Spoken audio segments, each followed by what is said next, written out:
여러분, 세상에 믿을 사람이 단 한 명도 없다고 느껴본 적 있으신가요? 가장 사랑했던 남편, 세상 둘도 없는 절친, 그리고 저를 친딸처럼 아껴주시던 시어머니. 만약 이 세 사람이 내 인생을 송두리째 무너뜨리기 위해 한 편이 되었다면 당신은 어떻게 하시겠습니까? 오늘 들려드릴 이야기는 남편의 상간녀가 아들을 낳자 시어머니가 제삿밥 대신 독이 든 만두를 빚어준 한 여자의 처절한 복수극입니다. 지훈 씨, 당신이 제일 좋아하는 새우 부추만두야. 어서 따뜻할 때 먹어. 제 목소리는 생각보다 훨씬 더 차분했습니다.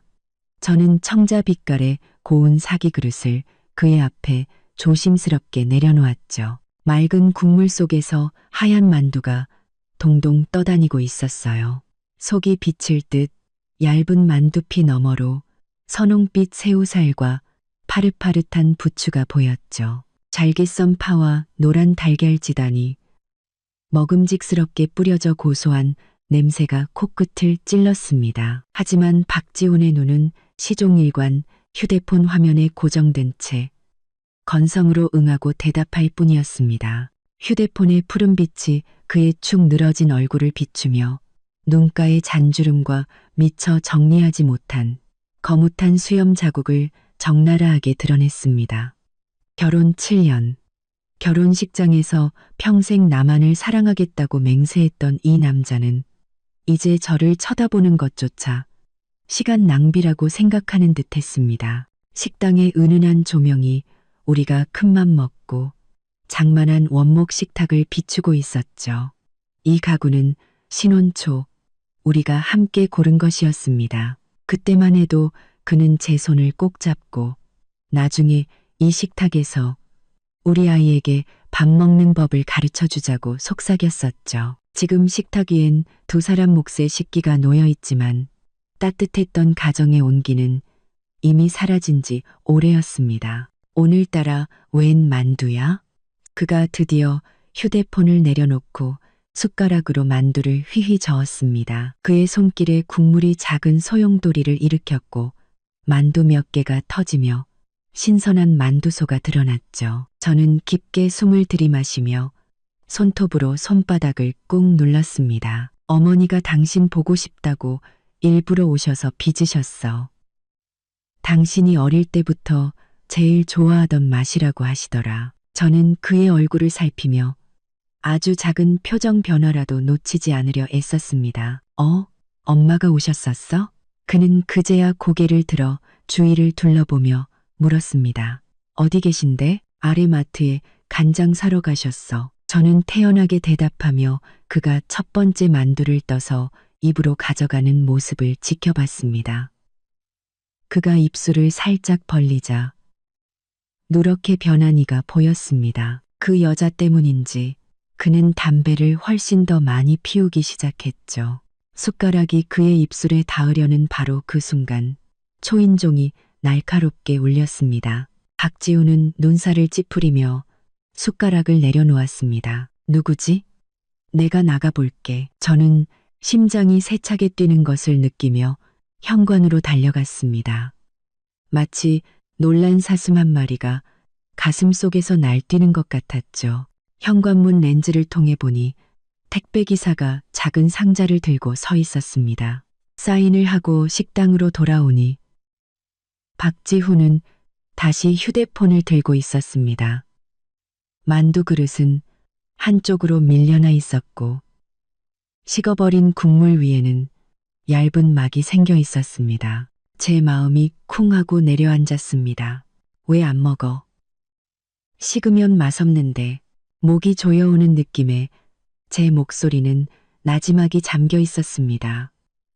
보이지 않는 밧줄이 제 목을 올가매는 듯했죠. 나중에, 지금은 별로 생각 없네. 그의 시선은 휴대폰에 고정된 채 저도 모르게 입꼬리가 올라가 있었습니다. 저 미소, 저는 잘 알고 있었죠. 연애 시절 제 메시지를 받을 때마다 그는 꼭 저런 표정을 지었거든요. 하지만 지금 그에게 메시지를 보내는 사람은 제가 아니었습니다. 저는 식탁을 정리하는 척하며 그에게 슬쩍 다가가 휴대폰 화면을 훔쳐봤습니다. 카카오톡 채팅창 최상단에 떠있는 이름은 유라 씨였습니다. 우리 하준이 오늘 아빠라고 했어. 당신은 언제쯤 우리 보러 올 거야. 저는 행주를 쥔 손에 힘을 꽉 주었습니다. 손가락 마디가 하얗게 질릴 정도였죠. 저 프로필 사진 낯이 읽다 못해 지긋지긋했습니다. 한유라, 제 대학 시절 가장 친한 친구이자 제 결혼식에 부케를 받았던 친구. 제가 유산했을 때 저를 끌어안고 함께 울어주었던 바로 그 여자였습니다. 수진아, 나 오늘 저녁 밖에서 먹고 들어갈게. 박지훈이 갑자기 자리에서 일어났습니다. 그릇에 담긴 만두는 하나도 줄어들지 않은 채였습니다. 회사에 급한 일이 생겨서. 알았어. 제 목소리는 아주 먼 곳에서 들려오는 듯 했습니다. 마치 제가 아닌 다른 사람이 말하는 것 같았죠. 문이 닫히는 순간 저는 의자에 주저앉아 온몸을 부들부들 떨었습니다. 제가 무언가 잘못됐다는 걸 눈치챈 건 이번이 처음이 아니었습니다. 지난 반년 동안 박지훈의 야근은 눈에 띄게 잦아졌고 집에 돌아올 때면 늘 낯선 향수 냄새가 났습니다. 휴대폰은 항상 화면을 아래로 향하게 두었죠. 하지만 그 상대가 한유라일 줄은, 그리고 두 사람 사이에 아이까지 있을 줄은 꿈에도 몰랐습니다. 저는 기계적으로 그릇을 치웠습니다. 손도 대지 않은 만두를 쓰레기통에 쏟아부으려던 순간 쓰레기통 바닥에 찢어진 작은 비닐봉지가 눈에 띄었습니다. 거기엔 그라목손이라는 세 글자가 선명하게 남아 있었죠. 심장이 멎는 듯 했습니다. 오늘 시어머니가 오셨던 건 사실이었습니다. 싱싱한 부추 한 봉지를 들고 와서 아들에게 만두를 빚어줘야겠다고 하셨죠. 평소와 달리 유난히 다정하셨고 심지어 직접 요리까지 하셨습니다. 저는 회사에 급한 일이 생겨 밀가루 반죽만 돕고 바로 외출했었죠. 그라목손. 예전에 뉴스에서 본 기억이 났습니다. 해독제가 없는 맹독성 제초제, 단 5ml만으로도 사람을 죽일 수 있고 폐를 딱딱하게 굳게 만들어 멀쩡한 정신으로 서서히 숨이 막혀 죽게 만드는 끔찍한 독극물이었습니다. 손이 주체할 수 없이 떨리기 시작했습니다. 시어머니는 모든 것을 알고 있었습니다. 아들이 바람을 피운다는 사실뿐만 아니라 그 아이의 존재까지도요. 아들이 바람을 피운다는 사실뿐만 아니라 그 아이의 존재까지도요. 하지만 그녀가 택한 방법은 아들을 꾸짖는 것이 아니었습니다. 아이를 낳지 못하는 며느리, 바로 저를 제거하는 것이었죠. 저는 부엌으로 달려가 모든 수납장을 뒤졌습니다. 그리고 가장 아래쪽 서랍에서 갈색의 작은 약병 하나를 발견했습니다. 안에는 무색의 액체가 조금 남아 있었죠. 병에 붙어 있던 상표는 떼어져 있었지만 코를 찌르는 역한 냄새는 쓰레기통 속 비닐봉지의 글씨와 정확히 일치했습니다. 시어머니가 저를 죽이려 했습니다. 그리고 저는 방금 그 독이 든 만두를 제 손으로 박지훈에게 먹일 뻔했습니다. 저는 바닥에 주저앉아 갑자기 웃기 시작했습니다. 텅 빈 부엌에 웃음소리가 울려 퍼지다가 이내 흐느낌으로 변해갔습니다. 이 얼마나 끔찍한 희극인가요? 시어머니는 저를 죽이려 했고 저는 본능적으로 보호하려 했던 남편은 지금 다른 여자와 새로운 가정을 꾸리고 있는데 말입니다. 그날 밤 박지훈은 역시나 집에 돌아오지 않았습니다. 저는 침대에 누워 천장을 바라보며 하염없이 생각에 잠겼습니다. 7년의 결혼 생활, 저는 모든 것을 바쳤지만 돌아온 것은 배신과 살해, 위협뿐이었습니다. 새벽 3시, 저는 눈물을 닦고 결심을 굳혔습니다. 이 세상에 정의가 없다면 내 손으로 직접 되찾겠다고. 새벽 5시 17분. 저는 아파트 주차장 가장 어두운 구석, 낯선 SUV 차량 옆에 몸을 바싹 붙이고 서 있었습니다. 초가을의 바람은 이미 뼛속까지 시렸지만 저는 추위를 느끼지 못했습니다. 제 눈은 오직 지하 2층 12번 주차 공간에만 고정되어 있었죠. 박지훈의 검은색 아우디 A6가 그 자리에 그대로 있다는 것은 그가 어젯밤 집에 들어오지 않았다는 증거였습니다. 휴대폰 화면이 켜지며 박지훈에게서 메시지가 왔습니다. 어젯밤 야근이 너무 늦게 끝나서 회사에서 잤어. 아침에 회의가 있어서 오늘도 늦을 것 같아. 저는 메시지를 뚫어져라 쳐다보다 한참 만에 알았어 한 글자만 보냈습니다. 참으로 씁쓸했죠. 7년간의 결혼 생활이 제게 가르쳐 준 것이 고작 이런 연기라니. 육시 정각. 저는 제 흰색 그랜저에 올라타 백미러를 조정했습니다. 거울에 비친 제 모습이 낯설게만 느껴졌습니다. 퉁퉁 부은 눈, 헝클어진 머리, 굳게 담은 입가에 깊은 주름. 이것이 배신당한 여자의 얼굴일까요? 7시 20분. 드디어 박지훈이 나타났습니다. 작년 제 생일에 선물했던 짙은 남색 셔츠를 입고 가벼운 발걸음으로 주차장을 향하고 있었죠. 저는 몸을 낮췄습니다.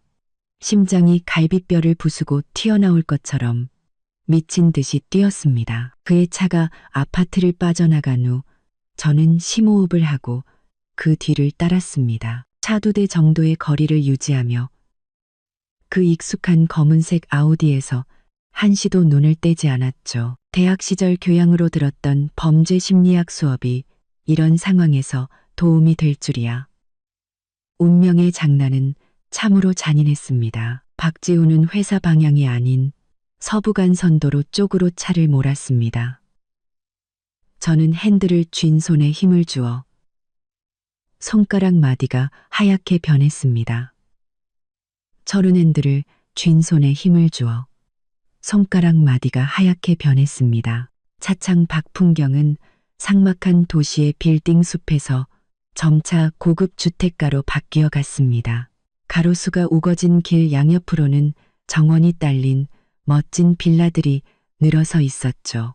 검은색 아우디는 마침내 청담 파크뷰라는 고급 빌라 단지로 들어섰습니다. 입구의 경비원은 그를 맡기는커녕 익숙하게 차단기를 올려주었습니다. 제 마음은 차갑게 가라앉았습니다. 그는 이곳에 아주 자주 오는 것이 분명했습니다. 저는 빌라 맞은편 카페에 자리를 잡고 창가에 앉아 망원경으로 단지 안을 살폈습니다. 2시간 후 제 인내심은 보상받았습니다.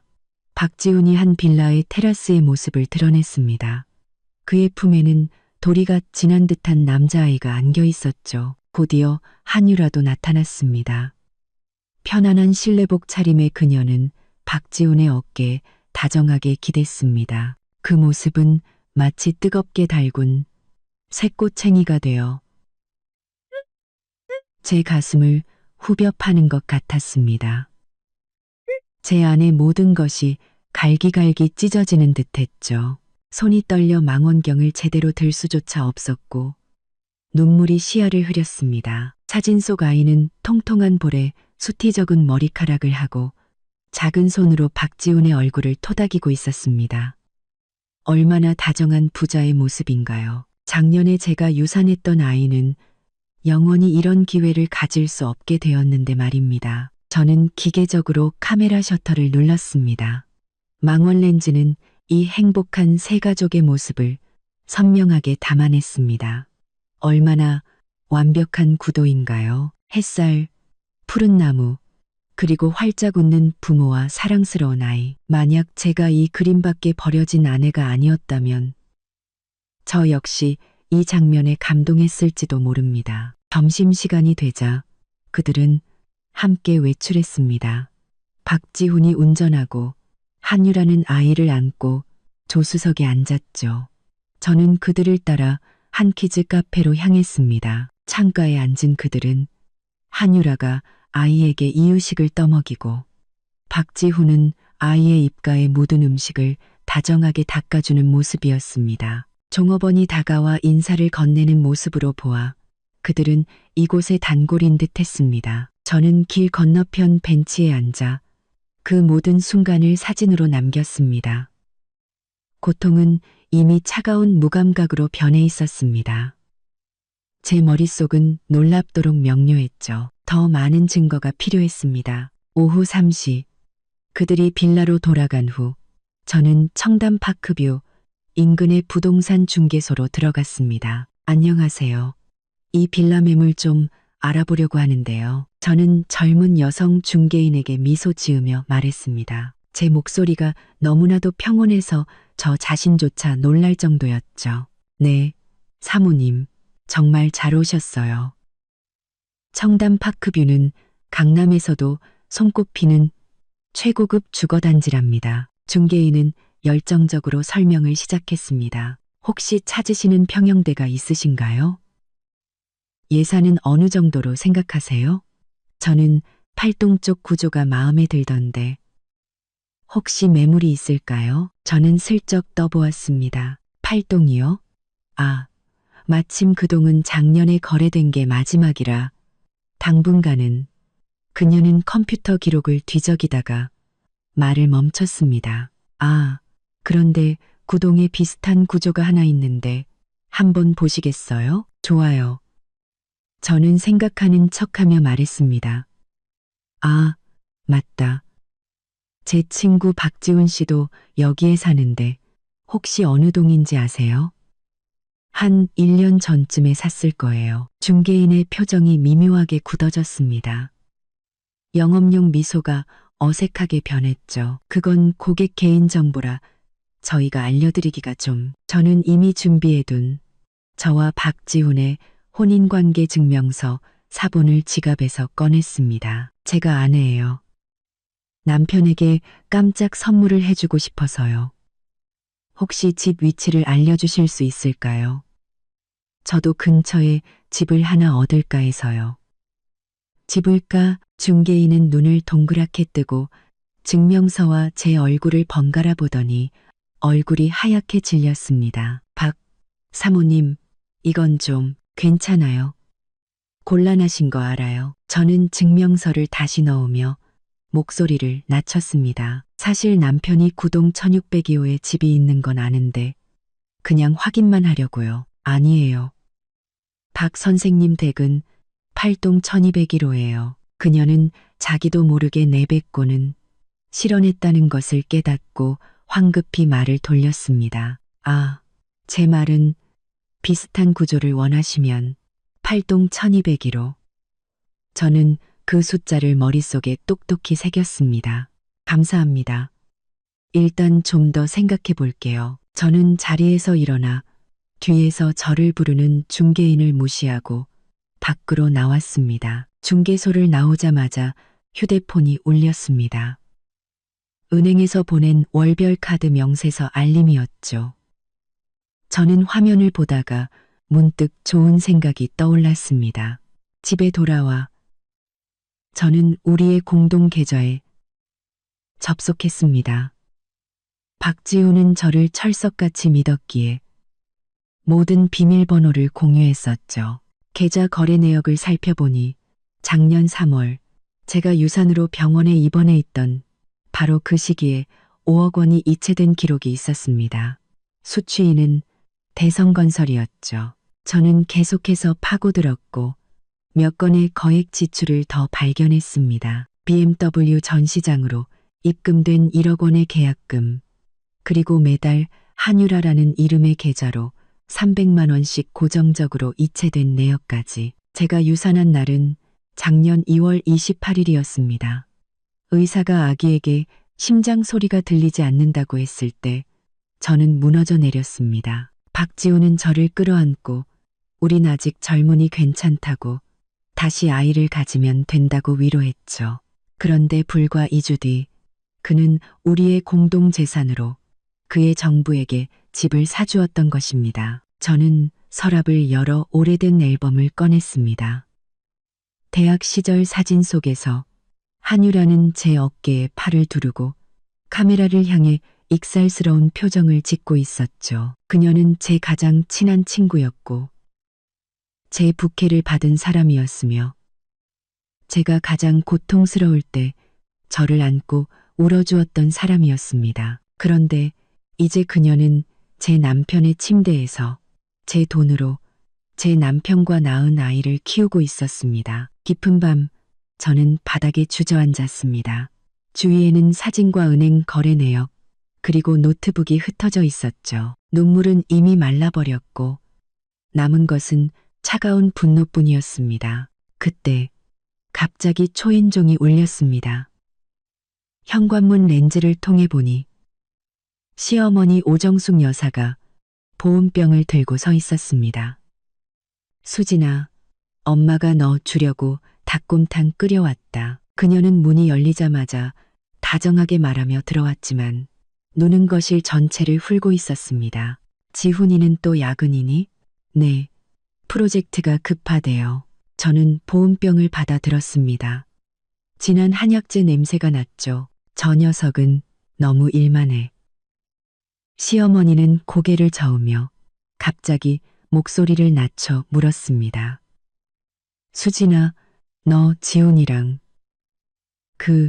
혹시 다시 아이 가질 생각은 없니? 저는 보온병 손잡이를 쥔 손에 힘을 주었습니다. 손가락 마디가 하얗게 질렸죠. 의사 선생님이 제 자궁 상태가 임신하기엔 좋지 않다고 하셨어요. 시어머니의 표정은 순식간에 차가워졌습니다. 우리 박씨 집안대가 끊기면 안 되는데 그녀는 제 평평한 아랫배를 마치 용서 못할 죄라도 지은 듯 쳐다보며 중얼거렸습니다. 저는 순간 모든 것을 깨달았습니다. 어머니, 혹시 지훈 씨 밖에 다른 여자 있는 거 아세요? 그녀의 눈빛이 흔들리더니 이내 얼굴을 굳혔습니다. 무슨 소리냐? 우리 아들은 그런 애 아니야. 하지만 그녀의 목소리에는 자신감이 없었고 손가락은 불안하게 옷자락을 만지고 있었습니다. 그냥 한번 여쭤본 거예요. 저는 애써 밝게 웃으며 말했습니다. 아, 맞다. 저번에 어머니가 빚어주신 만두. 지훈 씨가 정말 맛있다고 하던데. 저한테도 좀 가르쳐 주실 수 있으세요? 시어머니의 표정이 금세 누그러졌습니다. 그럼 당연하지. 이번 주말에 와서 가르쳐 줄게. 마침 싱싱한 부추를 새로 사놨거든. 새로 산 부추라. 위장이 뒤틀리는 듯한 고통이 밀려왔습니다. 저번에 그 그라목소는 혹시 제가 먹는 다른 음식에도 들어갔던 걸까요? 시어머니를 보내드린 후 저는 보온병 속 닭곰탕을 전부 변기에 쏟아버렸습니다. 서재로 돌아와 저는 증거를 계속해서 정리했습니다. 머릿속은 점점 더 명료해졌죠. 박지훈은 우리의 결혼을 배신했고 한유라는 우리의 우정을 배신했으며 시어머니는 제 목숨을 노리고 있었습니다. 그리고 저는 더 이상 당하고만 있는 바보가 되지 않을 것입니다. 컴퓨터 화면에는 복수 계획이라는 이름의 새 폴더가 만들어져 있었습니다. 저는 검색창을 열어 그라목손 중독 증상 및 법적 처벌이라는 키워드를 입력했습니다. 토요일 아침 7시 초인종이 찢어질 듯 울렸습니다. 얕은 잠에서 깨어난 저는 심장이 철렁 내려앉았습니다. 현관문 렌즈 너머로 시어머니 오정숙의 주름진 얼굴이 가득 차 있었습니다. 그녀의 손에는 불룩한 비닐봉지 2개가 들려 있었고 입가에는 기묘한 미소가 걸려 있었죠. 수진아, 엄마가 제일 싱싱한 부추랑 돼지고기 사왔다. 만두 빚는 거 가르쳐 주려고. 그녀의 목소리는 문틈으로 새어 들어왔습니다. 부자연스러울 정도로 명랑한 톤이었죠. 저는 심호흡을 하고 얼굴을 비벼 억지로 미소를 지은 뒤 문을 열었습니다. 어머니, 이렇게 일찍 오셨어요? 일찍 일어나는 새가 벌레를 잡는 법이지. 시어머니는 익숙하게 집 안으로 들어와 곧장 부엌으로 향했습니다. 그녀는 오늘 어두운 붉은색의 상의를 입고 있었습니다.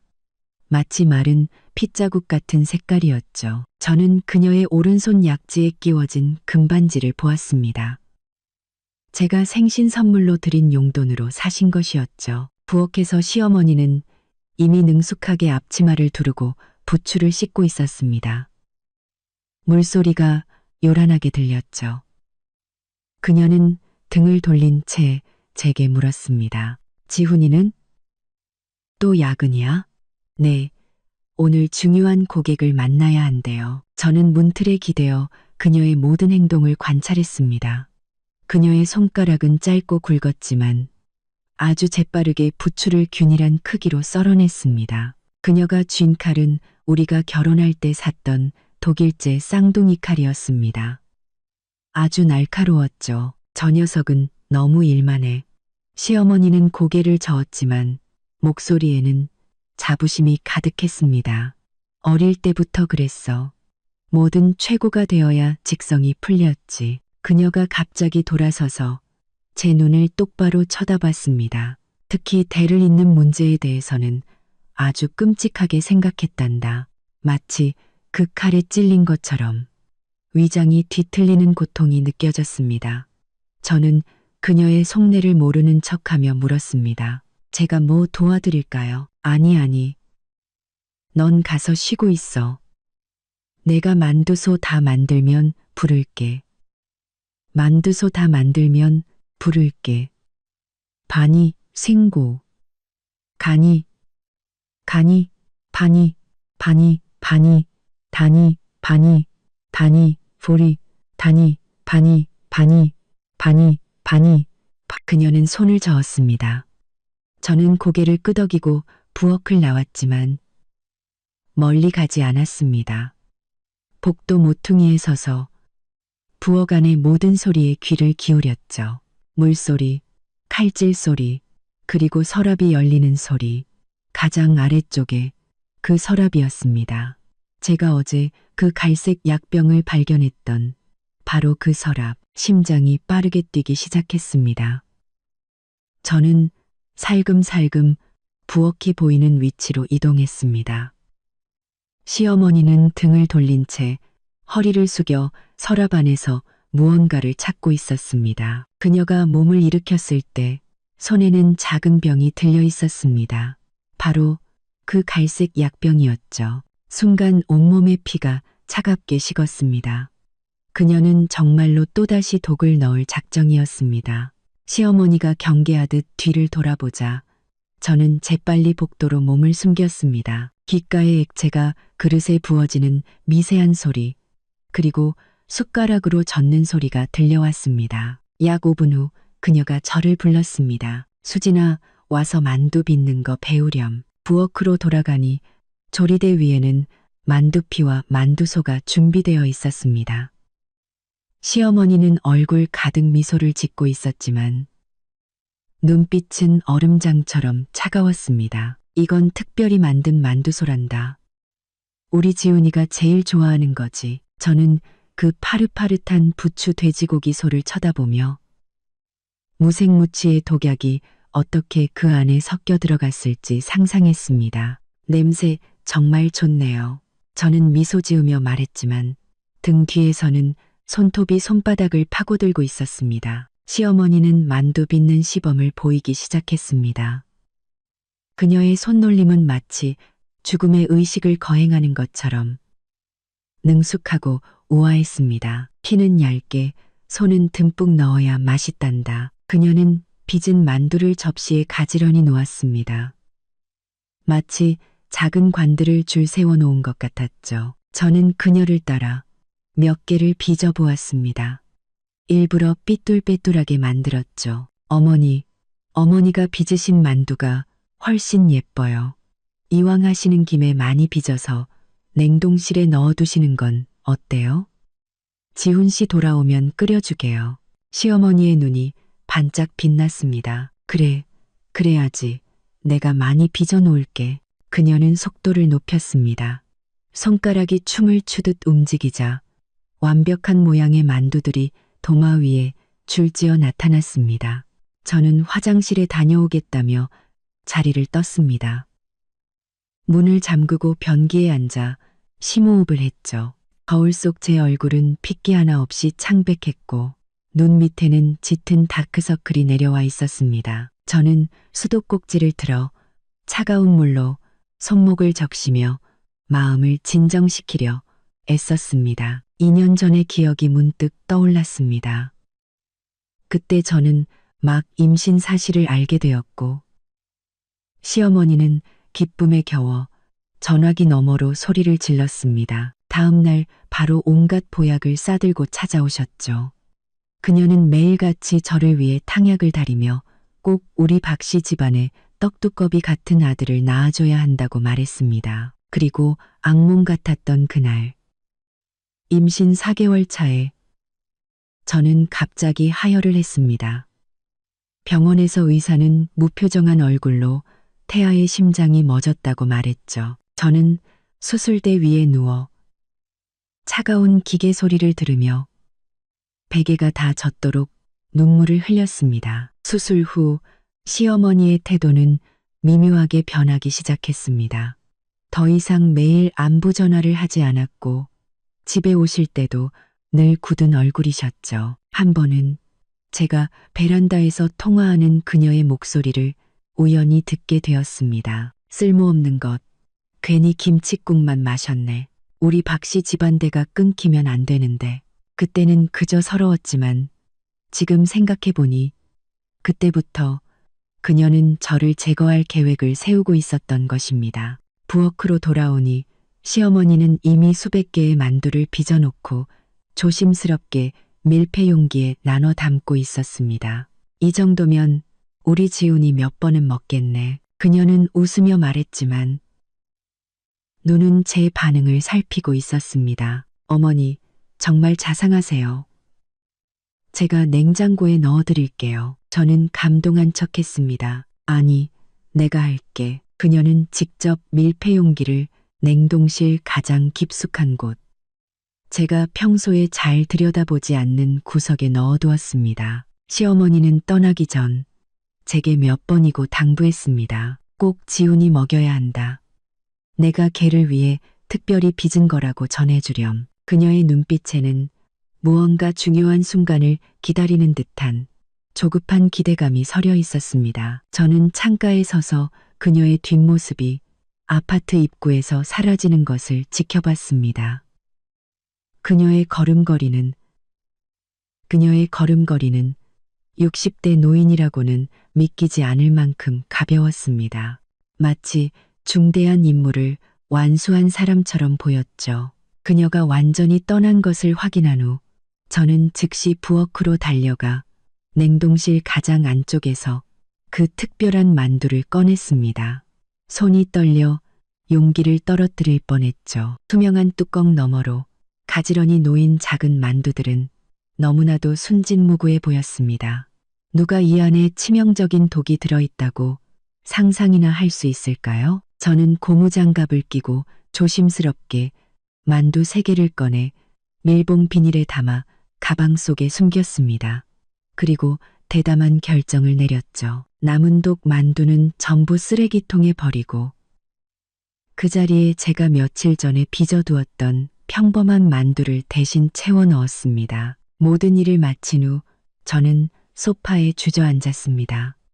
온몸이 식은땀으로 흠뻑 젖어 있었죠. 창문으로 들어온 햇살이 바닥에 밝은 띠를 만들고 있었지만 저는 마치 그림자와 빛의 경계에 앉아 잔인한 선택을 앞둔 기분이었습니다. 경찰에 신고해야 할까? 아니면 박지훈이 저독 만두를 먹게 둬야 할까? 그 생각만으로도 온몸에 소름이 돋았습니다. 27년 평생 닭 한 마리 잡아본 적 없는 제가 이제 간접적이나마 살인을 고민하고 있었습니다. 그 생각만으로도 온몸에 소름이 돋았습니다. 하지만 박지훈과 시어머니는 저를 죽이려고 하지 않았던가요? 그때 휴대폰이 울렸습니다. 박지훈에게서 온 메시지였습니다. 오늘 저녁 집에 가서 먹을게. 당신이 해준 생선 조림 먹고 싶다. 저는 메시지를 보며 피식 웃었습니다. 이 얼마나 평범한 부부의 대화인가요? 그 이면에 이토록 추악한 비밀이 숨겨져 있을 줄 누가 알까요? 저는 답장했습니다. 알았어. 어머니가 빚어주신 만두도 준비해 놓을게. 당신이 제일 좋아하는 거라고 하셨어. 메시지를 보낸 후 저는 즉시 집을 나와 서울 외곽의 한 사설 연구소로 향했습니다. 대학 동기의 소개로 이것저것 묻지 않고 성분 분석만 해주는 곳을 알아두었죠. 이 안에 그라목손 성분이 들어있는지 확인해 주실 수 있나요? 저는 밀봉 비닐을 두꺼운 안경을 쓴 젊은 연구원에게 건넸습니다. 그는 비닐을 받아들고 눈살을 찌푸렸습니다. 이건 특수검사라. 비용이 꽤 비쌀 텐데요. 돈은 상관없어요. 저는 현금 다발을 건네며 말했습니다. 최대한 빨리요. 저는 현금 다발을 건네며 말했습니다. 최대한 빨리요. 최대한 빨리요. 3시간 후 결과가 나왔습니다. 연구원의 표정은 아주 심각했죠. 네. 그라목손 성분이 검출됐습니다. 농도가 아주 높아요. 이 만두 3개만으로도 충분히 치사량입니다. 저는 고개를 끄덕이고 그에게 감사 인사를 전한 뒤 조용히 연구소를 나왔습니다. 하지만 문을 나서자마자 다리에 힘이 풀려 벽을 짚고서야 겨우 설 수 있었습니다. 마지막 희망마저 사라졌습니다. 시어머니는 정말로 저를 죽이려 했습니다. 집으로 돌아오는 길에 저는 약국에 들러 비타민 몇 통과 겉모양이 비슷한 평범한 위장약을 샀습니다. 집에 도착하자마자 비타민을 빈 약병에 쏟아붓고 원래 들어있던 약은 금고에 숨겼습니다. 그 약은 제가 평소에 먹던 항우울제였습니다. 만약 누군가 제 소지품을 조사한다면 제가 최근 약을 과다 복용하고 있었다는 증거가 될 테죠. 어둠이 내릴 무렵 박지훈이 돌아왔습니다. 그는 피곤해 보였지만 한편으로는 만족스러운 표정이었습니다. 넥타이는 느슨하게 풀어져 있었고 몸에서는 한유라가 가장 좋아하는 샤넬 향수 냄새가 희미하게 났습니다. 배고파 죽겠다. 그는 서류 가방을 던져두고 곧장 부엌으로 향했습니다.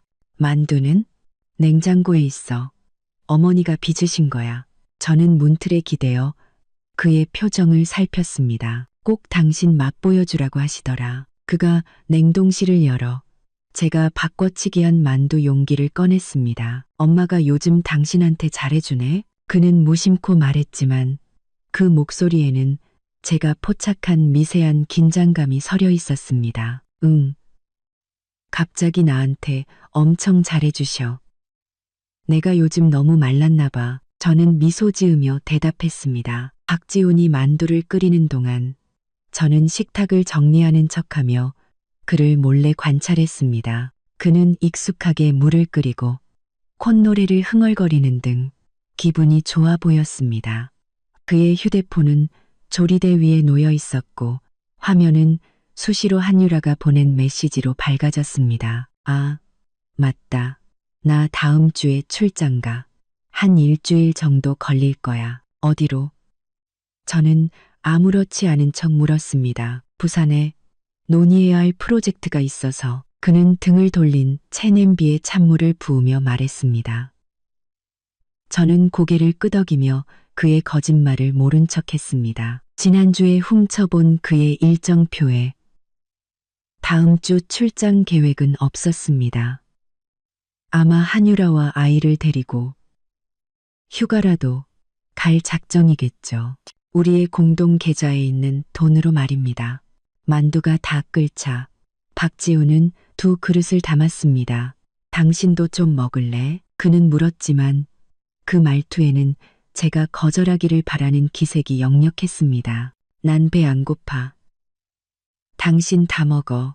저는 미소 지으며 그가 첫 번째 만두를 떠서 입에 넣고 씹고 삼키는 모습을 지켜봤습니다. 어때? 제가 물었죠. 역시 엄마가 해준 맛이야. 그는 만족스럽게 웃으며 계속해서 만두를 먹었습니다. 저는 그가 한 그릇을 다 비울 때까지 뚫어져라 쳐다봤습니다. 마음속에는 기묘한 평온함이 밀려왔죠. 이 만두에는 독이 없었습니다. 하지만 시어머니는 그 사실을 모르겠죠. 다음에 그녀가 독을 넣을 때 그 치명적인 만두를 먹게 될 사람은 과연 누구일까요? 밤에 박지훈이 잠들자 저는 조용히 일어나 그의 휴대폰을 열었습니다. 비밀번호는 우리의 결혼 기념일이었습니다. 이 얼마나 끔찍한 아이러니인가요? 사진첩은 한유라와 아이의 사진으로 가득했습니다. 가장 최근 사진은 오늘 오후에 찍은 것이었죠. 한유라가 아이를 안고 놀이공원에서 환하게 웃고 있었습니다. 저는 계속해서 사진첩을 살피다 암호가 걸린 폴더 하나를 발견했습니다. 몇 개의 비밀번호를 시도해봤지만 열리지 않다가 마지막으로 아이의 생일을 입력하자 폴더가 열렸습니다. 안에는 집 계약서, 차량 등록증, 그리고 유언장 초안이 있었습니다. 그의 명의로 된 모든 재산을 한유라와 내 사랑하는 아들 박하준에게 남긴다는 내용이었죠. 제 이름은 단 한 글자도 없었습니다. 침대로 돌아와 저는 뜬 눈으로 밤을 새웠습니다. 첫 햇살이 침실로 들어올 때쯤 제 마음속에는 더 이상 망설임이나 두려움이 남아있지 않았습니다. 오직 하나의 명확한 계획만이 있을 뿐이었죠. 시어머니는 저를 죽이려 했고 박지훈은 저를 배신했습니다. 이제 그들이 스스로 무덤을 파게 만들 차례였습니다. 새벽 4시 17분. 저는 서재에 앉아 있었습니다. 컴퓨터 화면의 푸른빛이 유일한 빛이었죠. 화면에는 검색 기록이 가득했습니다. 그라목손 중독 증상 시간표, 농약 중독 부검 시 발견 가능성, 가정 내 독살 사건 해결률. 제 손가락은 키보드 위에서 춤을 추었고 눈은 건조하고 아팠지만 쉴 틈이 없었습니다. 검색 결과 하나하나가 퍼즐 조각처럼 제 머릿속에서 거대한 그림을 완성해 나가고 있었습니다. 그라목손은 무색무취, 5ml만으로도 치명적. 초기 증상은 단순 장염과 유사. 48시간 후 폐섬유화 시작. 일주일 내외로 사망, 부검으로 발견 가능. 하지만 만약 소량을 여러 번에 걸쳐 투입한다면 저는 새 탭을 열어 서울 시내 흥신소를 검색했습니다. 더 많은 증거, 더 많은 안전장치가 필요했습니다. 그때 갑자기 전화벨이 울려 의자에서 뛰어오를 뻔했습니다. 발신인은 최윤서, 제 대학 동기이자 지금은 시내 종합병원에서 내과 의사로 일하는 친구였습니다. 윤서야. 이렇게 이른 시간에 웬일이야? 저는 침실에 있는 박지훈이 깰까봐 목소리를 낮췄습니다. 방금 야간 근무 끝나고 어젯밤 네가 보낸 메시지 봤어. 윤서의 목소리는 피곤함이 묻어났습니다. 그라목손 중독 자료는 갑자기 왜 필요한 건데? 저는 무의식적으로 전화선을 손가락에 감았습니다. 아, 그게 친척 중에 누가 실수로 마신 것 같아서 좀 알아보려고. 전화기 너머에서 몇 초간 침묵이 흘렀습니다. 수지나 그라목손은 거의 대부분 고의적인 독살에 쓰이는 거 알지? 해독제도 없고 사망률이 90%가 넘어. 그녀의 목소리가 갑자기 진지해졌습니다. 너 무슨 일 있는 거 아니지? 목이 꽉 막히고 눈가가 뜨거워졌습니다.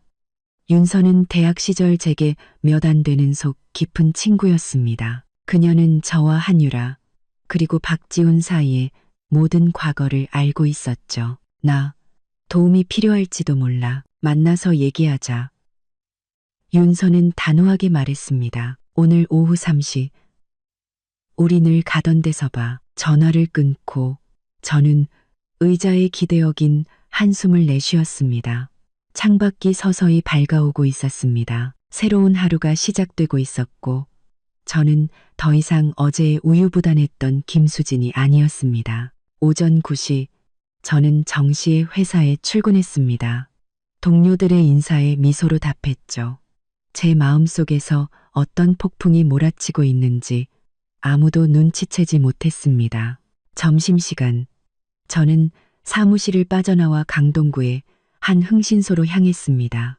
낡은 오피스텔 건물 7층에 자리 잡은 그곳은 간판이 너무 작아 거의 보이지 않을 정도였죠. 문을 열고 들어가니 자욱한 담배 연기 속에 40대 중반의 한 남자가 앉아 있었습니다. 얼굴의 주름이 마치 칼로 새겨놓은 듯 깊었습니다. 김수진 씨 되시죠? 그는 담배를 비벼끄며 제게 앉으라고 손짓했습니다. 전화로 말씀하신 추적 조사는 저는 가방에서 박지훈과 한유라의 사진을 꺼내 그의 앞에 밀어놓았습니다. 이 남자의 모든 동선을 기록해 주세요. 특히 이 여자와 만나는 상황을요. 그리고 이 아이의 출생증명서도 확인해 주세요. 탐정은 사진을 힐끗 보더니 눈썹 하나 까딱하지 않고 말했습니다. 불륜조사, 일주일, 계약금 2천만 원입니다. 저는 고개를 끄덕이고 지갑에서 미리 준비해둔 현금을 꺼냈습니다. 박지훈은 모르는 제 개인 비상금이었습니다. 최대한 빨리 부탁드립니다. 흥신소를 나와 저는 시계를 확인했습니다. 아직 해야 할 일이 하나 더 남아 있었죠. 저는 강남의 한 고급 에스테틱으로 들어갔습니다. 안내 직원이 상냥하게 저를 맞이했죠. 안녕하세요. 다음 주 월요일에 전신 관리 코스로 예약하고 싶은데요. 가장 비싼 걸로요. 저는 미소 지으며 말했습니다. 네, 고객님. 원하시는 시간대가 있으실까요? 오후 2시부터 5시까지로 부탁해요. 저는 일부러 박지훈이 회사에 있을 시간을 골랐습니다. 아, 그리고 혹시 영수증 끊어주시나요? 네, 물론입니다. 어떤 내용으로 해드릴까요? 사무용품으로 해주세요. 저는 윙크하며 명함 한 장을 건넸습니다. 회사 경비 처리 때문에요. 안내 직원은 의미심장한 미소를 지으며 신속하게 예약을 처리해 주었습니다. 이 영수증은 훗날 제 알리바이가 되어줄 것입니다.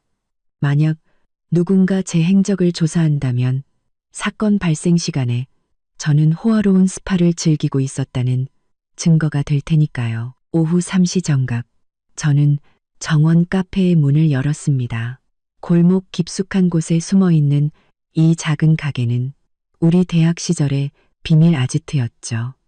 윤서는 이미 구석자리에 앉아 김이 모락모락 나는 허브치 2잔을 시켜놓고 있었습니다. 너 몰골이 말이 아니네.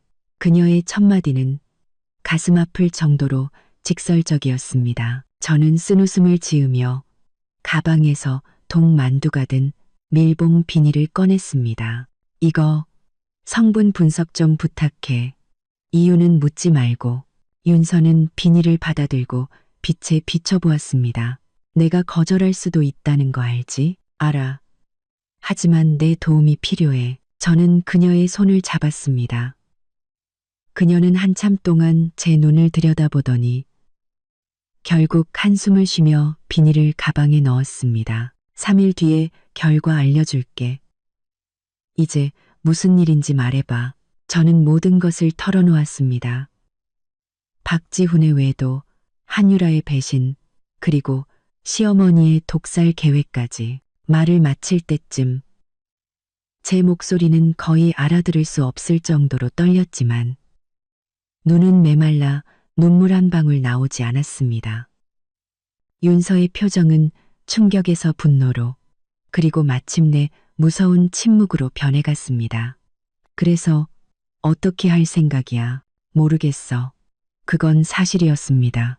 경찰에 신고하고 이혼을 해야 할지 아니면 제 시선은 독만두가 담겼던 비닐에 머물렀습니다. 바보 같은 짓 하지 마.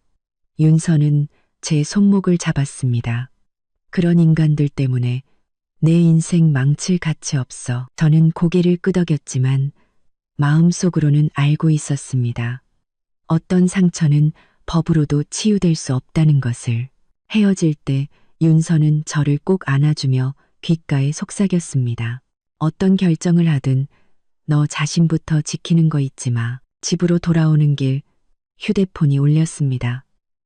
시어머니였습니다. 수진아, 내일 일요일인데 너희 집 가서 김치만두나 빚을까? 지훈이가 김치만두 먹고 싶다고 하네. 저는 휴대폰을 쥔 손에 힘을 주었습니다.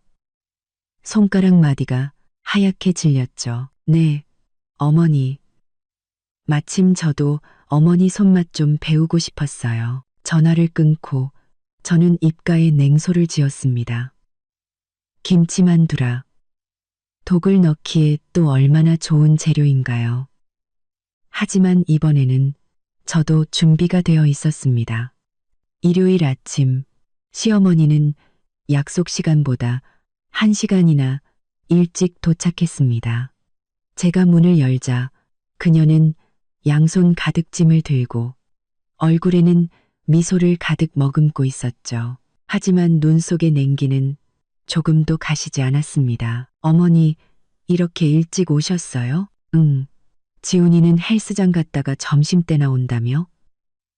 우리 둘이 얘기나 좀 하자. 시어머니는 곧장 부엌으로 가 짐을 풀기 시작했습니다. 잘 익은 김치, 돼지고기, 밀가루, 그리고 익숙한 갈색 약병 하나가 그녀의 앞치마 주머니 속으로 재빨리 사라졌습니다. 저는 못 본 척 앞치마를 두르고 밀가루 반죽을 시작했습니다. 어머니, 저 반죽하는 것 좀 가르쳐 주세요. 전 맨날 질게 되더라고요. 시어머니는 제 순종적인 태도가 의외였는지 놀란 눈으로 저를 쳐다봤습니다. 그래. 물은 조금씩 부어야 한단다. 그 후 2시간 동안 저는 모범생처럼 그녀의 모든 가르침을 열심히 배웠습니다. 반죽의 농도, 만두 소외간, 만두 빚는 모양까지 시어머니는 점차 경계를 풀었고 심지어 제가 빨리 배운다고 칭찬까지 했습니다. 수진아, 너 사실은 꽤 똑똑한 애야. 그저 배속이 부실해서 그렇지. 저는 뺨을 때리고 싶은 충동을 꾹 참고 고개를 숙여 만두를 계속 빚었습니다. 네, 어머니 실망시켜드려서 죄송해요. 에휴. 우리 박씨 집안은 3대 독자란 말이다. 시어머니는 또 그 얘기를 꺼내며 멀리 놓인 자신의 가방 쪽으로 시선을 돌렸습니다. 그 갈색 약병이 들어있는 곳이었죠. 그녀가 화장실에 간 틈을 타 저는 재빨리 움직였습니다. 그녀의 가방에서 약병을 찾아내 액체의 절반을 미리 준비한 작은 시험관에 덜어냈습니다. 그리고 그만큼의 맹물을 채워 넣었죠.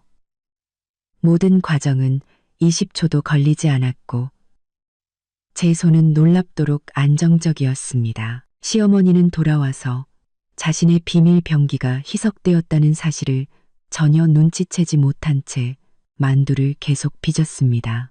점심때가 되자 박지훈이 땀을 뻘뻘 흘리며 돌아왔습니다. 배고파 죽겠다. 그는 집에 들어서자마자 소리치며 평소처럼 제 존재는 무시한 채 부엌으로 향했습니다. 엄마, 만두 다 됐어? 그렇고파 죽겠다. 그럼 너 오기만 기다렸지. 시어머니는 얼굴에 주름이 한데 모일 정도로 환하게 웃었습니다. 저는 옆에 서서 그 다정한 모자의 모습을 보며 속에서 차가운 증오가 끓어오르는 것을 느꼈습니다. 박지훈은 제게 밥 먹었냐는 말 한마디 건네지 않았습니다. 마치 제가 이 집의 투명 인간인 것처럼요. 만두가 다 끓자 시어머니는 첫 접시를 박지훈 앞에 밀어주었습니다. 어서 먹어봐. 엄마가 널 위해 특별히 빚은 거야. 저는 그녀가 널 위해라는 말을 유독 강조하며 이상한 빛을 띠는 눈으로 저를 힐끗 쳐다보는 것을 놓치지 않았습니다. 박지훈은 아무런 의심 없이 만두를 먹기 시작했습니다. 단숨에 20개는 먹어치웠죠. 진짜 맛있다. 역시 엄마 손맛이 최고야. 시어머니는 더욱 환하게 웃으며 제 쪽으로 시선을 돌렸습니다. 수진이도 같이 빚었으니 너도 좀 먹어보렴. 네. 저는 미소 지으며 만두 하나를 집어 입에 넣고 천천히 씹었습니다. 시어머니는 제가 만두를 삼킬 때까지 뚫어져라 제 행동을 지켜봤습니다. 그 식사는 기묘하게 화기애애한 분위기 속에서 끝났습니다. 박지우는 밥을 먹자마자 안방으로 들어가 낮잠을 잤고 시어머니는 굳이 부엌 정리를 하겠다고 나섰습니다. 저는 그녀가 남은 생만두를 몇 개의 용기에 나눠 담으며 유독 한 용기만 냉동실 가장 깊숙한 곳에 넣어두는 것을 보았습니다. 이건 지훈이 나중에 먹으라고 남겨두는 거야.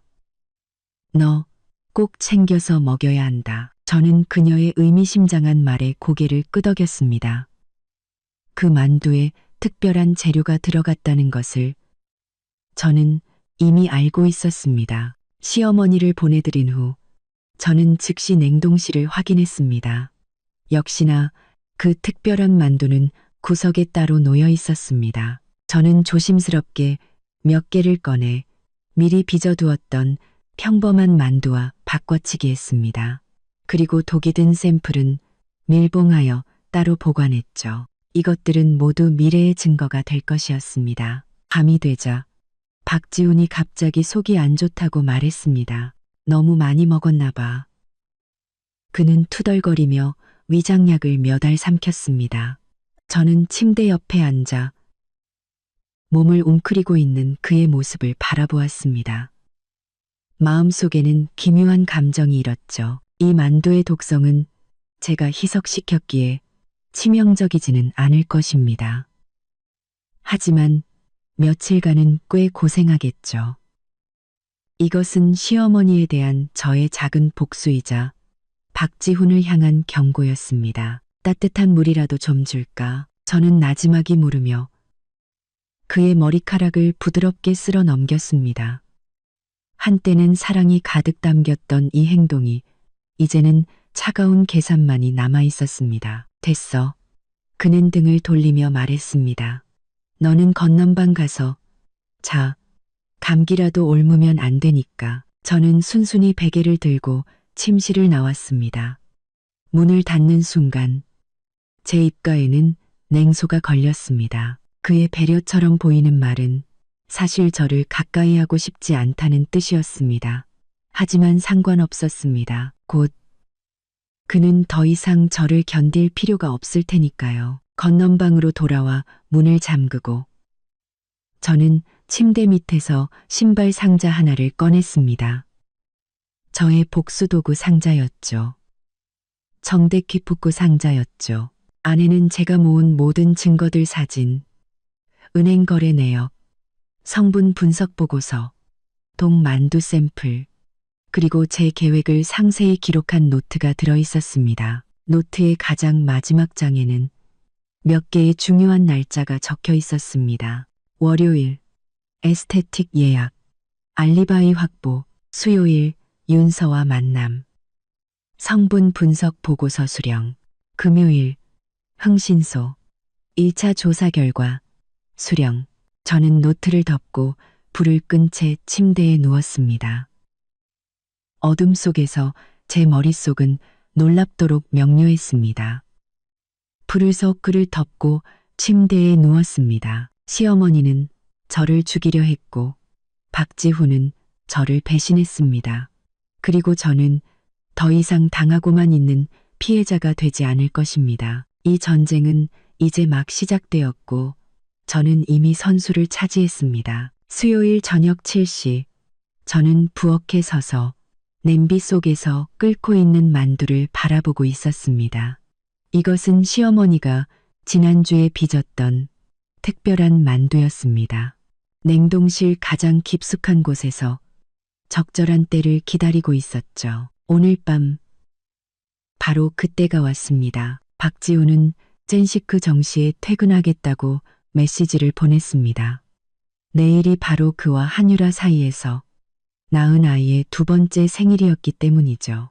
그는 내일의 가족 행사를 위해 일찍 쉬어야 했을 겁니다. 저는 휴대폰 화면을 쓸어내리며 그가 한유라에게 보낸 메시지를 보았습니다. 내일 꼭 정시에 갈게. 우리 하준이한테 큰 서프라이즈 해줘야지. 뒤이어 하트 이모티콘 3개가 붙어 있었습니다. 만두가 끓는 물 속에서 떠올랐다. 가라앉기를 반복하며 얇은 피가 점점 투명해졌습니다. 안에 파릇파릇한 소가 희미하게 비쳤죠. 저는 조심스럽게 만두를 건져 청화백자 그릇에 담고 맑은 국물을 부은 뒤 파를 송송 썰어 얹었습니다. 너무나도 먹음직스러워 보였죠.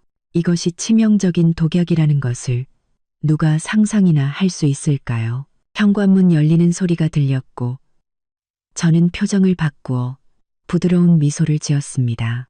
왔어? 마침 저녁 다 됐는데 박지우는 건성으로 응하고 대답하며 서류 가방을 소파에 던져두고 넥타이를 풀었습니다. 그는 오늘 제가 선물했던 짙은 남색 셔츠를 입고 있었습니다. 소매 끝에는 희미한 얼룩이 묻어 있었죠. 아마 점심때 한유라를 만나 아이가 묻힌 것이겠지요. 그의 옷깃에서는 희미하게 분유 냄새가 났습니다. 오늘따라 웬일로 이렇게 현모양처 코스프레야? 그는 식탁을 힐끗 보며 비꼬는 투로 말했습니다. 어머니가 빚어주신 만두야. 냉동실에 얼려뒀었어. 꼭 당신 맛보여주라고 하시더라. 저는 그가 늘 앉는 자리에 그릇을 놓아주었습니다. 박지훈의 표정이 미묘하게 변했습니다. 눈썹이 아주 살짝 찌푸려졌다가 금세 펴졌죠. 엄마가 요즘 당신한테 잘해주네? 응. 갑자기 나한테 엄청 잘해주셔. 내가 요즘 너무 말랐나 봐. 저는 미소 지으며 자리에 앉았습니다. 그는 흥하고 콧방귀를 뀌며 숟가락으로 만두를 휘저었습니다. 맑은 국물에 작은 소용돌이가 일었고 파가 그 위를 맴돌았죠. 저는 숨을 죽인 채 그가 첫 번째 만두를 떠서 입으로 가져가는 모습을 지켜봤습니다. 맛어때? 제 목소리는 생각보다 훨씬 차분했습니다. 뭐, 괜찮네. 부추가 좀 질기긴 하다. 그는 우물거리며 두 번째 만두를 베어 물었습니다. 저는 고개를 끄덕이고 식초를 가지러 부엌으로 갔습니다. 손이 떨려 심호흡으로 마음을 진정시켜야 했죠. 거울에 비친 제 얼굴은 창백했지만 눈빛은 단호했습니다. 이것이 제 첫 번째 살인이었습니다. 만약 이것을 살인이라고 부를 수 있다면 말이죠. 어차피 독을 준비한 것도 만두를 빚은 것도 시어머니였으니까요. 저는 그저 막지 않았을 뿐입니다. 식당으로 돌아오니 박지우는 이미 그릇의 반 이상을 비운 상태였습니다. 그의 이마에는 송골송골 땀이 맺혀 있었고 얼굴은 붉게 달아올라 있었죠. 에어컨 좀 낮춰. 덥다. 그는 옷깃을 잡아당기며 조금 가쁘게 숨을 몰아쉬었습니다. 알았어. 저는 리모컨으로 온도를 22도로 맞추며 마음속으로 시간을 계산했습니다. 그라목손 중독의 초기 증상, 구역질, 구토, 발열, 보통 30분에서 2시간 내에 나타난다고 했죠. 박지우는 마지막 만두까지 다 먹고 입을 닦았습니다. 나 좀 어지럽네. 먼저 들어가서 누워 있을게. 차라도 한 잔 마실래? 저는 걱정스러운 척 물으며 그의 뒤를 따랐습니다. 됐어. 그는 손을 저었습니다. 발걸음이 약간 비틀거렸죠. 요즘 너무 피곤해서 그런가 봐. 그가 비틀거리며 2층으로 올라가는 뒷모습을 보며 위장이 뒤틀리는 듯한 고통을 느꼈습니다.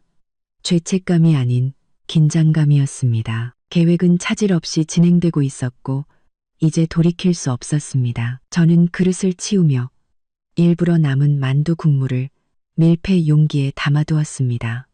미래를 위한 증거였죠. 그리고 거실 소파에 앉아 TV 소리를 낮추고 2층의 기척에 귀를 기울였습니다. 30분 후 첫 번째 구토 소리가 들렸고 이어서 무언가 무거운 것이 넘어지는 소리가 났습니다. 저는 속으로 열을 센 후에야 천천히 2층으로 올라갔습니다. 안방 바닥에는 박지훈이 몸을 웅크린 채 쓰러져 있었습니다. 얼굴은 새파랗게 질려 있었고 양손으로 배를 움켜쥐고 있었죠. 그는 저를 보고 입술을 떨었지만 말을 잇지 못했습니다. 그저 고통스러운 신음만이 목구멍에서 새어나왔죠. 지훈 씨, 왜 그래? 저는 그의 곁으로 달려가 딱 적당한 수준의 당황스러움을 연기하며 그의 이마를 짚었습니다. 세상에 불덩이 같잖아. 내가 바로 구급차 부를게.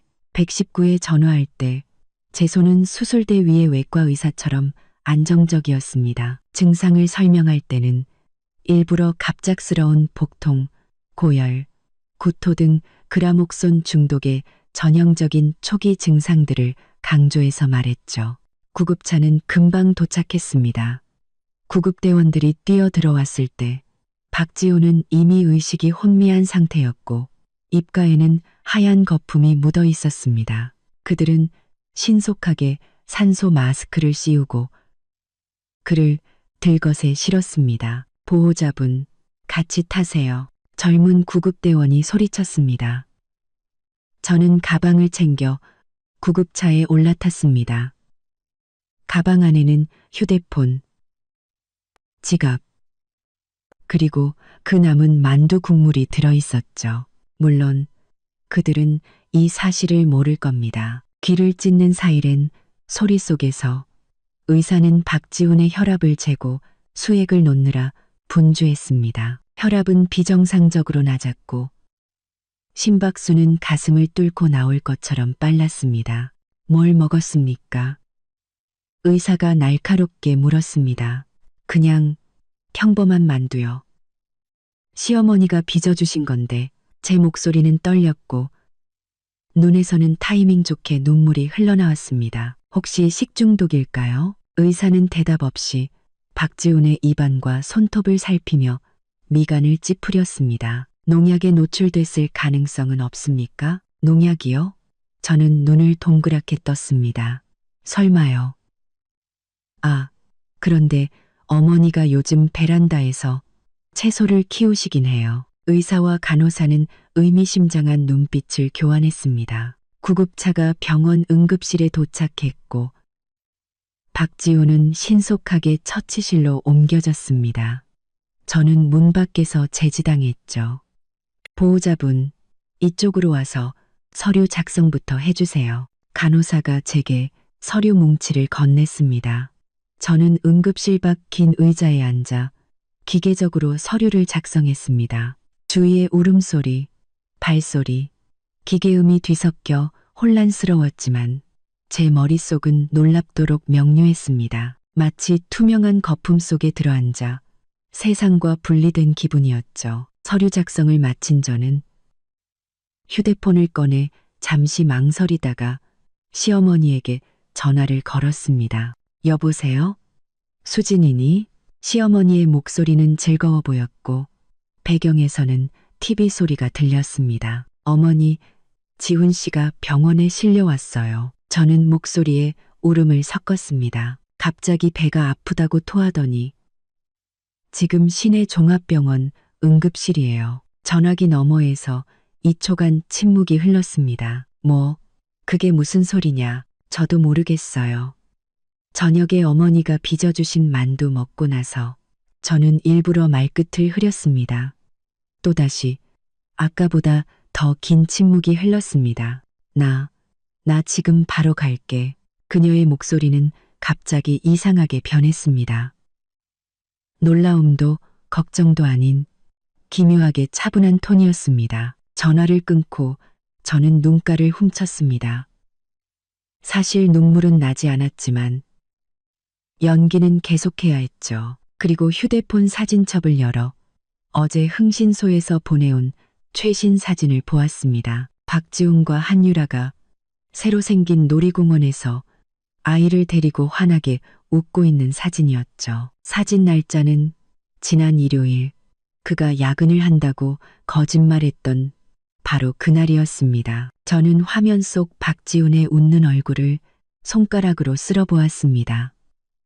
지금쯤 저 얼굴은 고통으로 일그러져 있겠죠. 박지훈 씨 보호자분, 처치실 문이 열리고 마스크를 쓴 의사가 나왔습니다. 네, 제가 아내예요. 저는 즉시 일어나 두 손을 가슴 앞에 모으고 물었습니다. 남편은 괜찮은가요? 일단 농약 중독으로 의심됩니다. 의사의 눈빛은 날카로웠습니다. 정말로 농약에 접촉한 적이 없다고 확신하십니까? 전 잘 모르겠어요. 하지만 시어머니가 요즘 베란다에서 채소를 키우시면서 농약을 좀 쓰셨다고. 혹시 만두소에 들어간 채소 때문일까요? 의사의 눈빛이 변했습니다. 무슨 만두 말입니까? 시어머니가 빚어주신 만두요.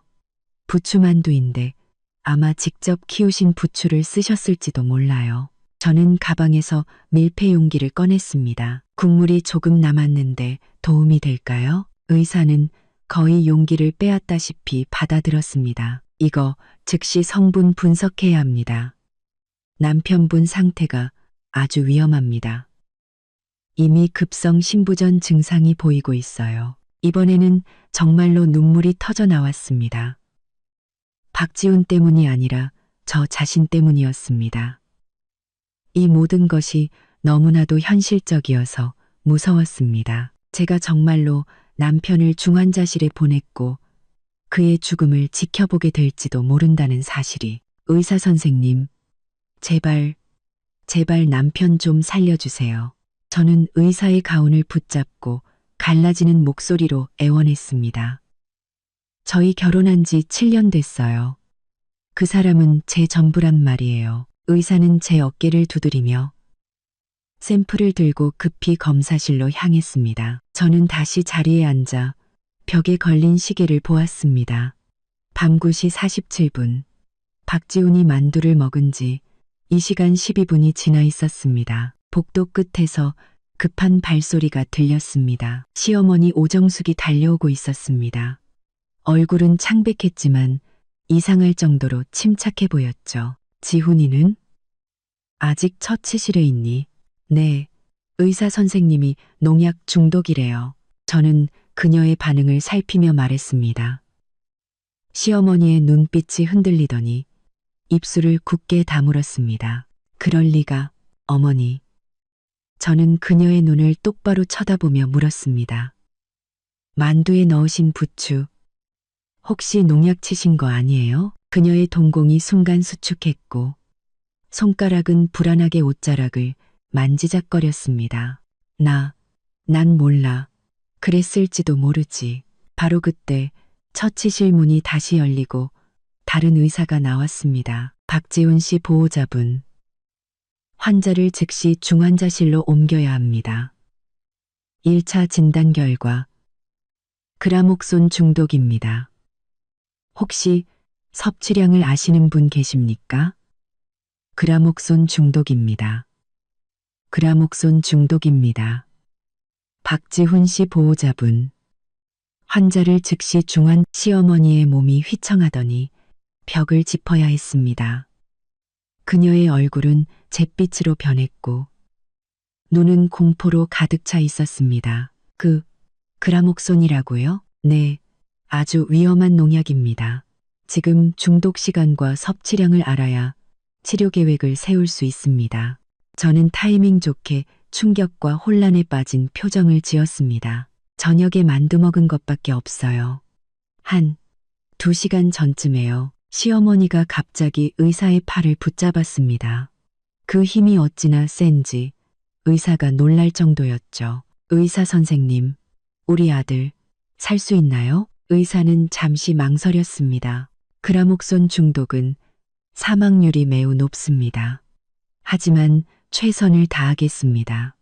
일단 서류의 서명부터 해주셔야 합니다. 그 후 30분은 한편의 부조리극 같았습니다. 저와 시어머니는 작은 방으로 안내되어 온갖 동의서와 위급 상황 통지서에 서명했습니다. 시어머니의 손은 펜을 쥘 수 없을 정도로 떨렸지만 저는 차분하게 하나씩 이름을 적어 내려갔습니다. 파군왕 펜을 찍어서 서명을 마치고 간호사는 우리를 중환자실 앞으로 안내했습니다. 시어머니는 오는 내내 그럴 리가 없어. 어떻게 분명히 라며 중얼거렸습니다. 그녀의 눈빛은 초점을 잃었고 이마에는 식은땀이 송골송골 맺혀 있었습니다. 중환자실 앞 긴 의자에 앉아 우리는 말없이 기다렸습니다. 그때 시어머니가 갑자기 제 쪽으로 몸을 돌렸습니다.